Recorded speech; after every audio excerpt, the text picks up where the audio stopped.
In this video, I'll show you how to change TikTok username.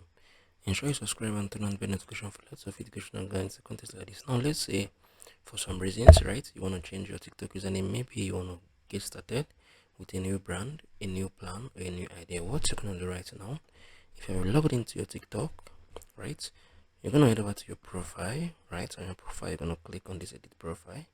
Now, underneath edit profile, you can see the username right here, right? So this is basically the how to do. So I don't think there's any reason for me to change this because this is our official brand name.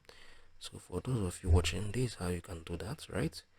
Come on here, you type in whatever you want to type in, right, as your new username here on TikTok. So this is basically how you can change your username on TikTok or your TikTok username. So this video is basically an educational video only. I'm doing it to share my thoughts. I want you to know if you find this video helpful, please share your thoughts below in the comment section.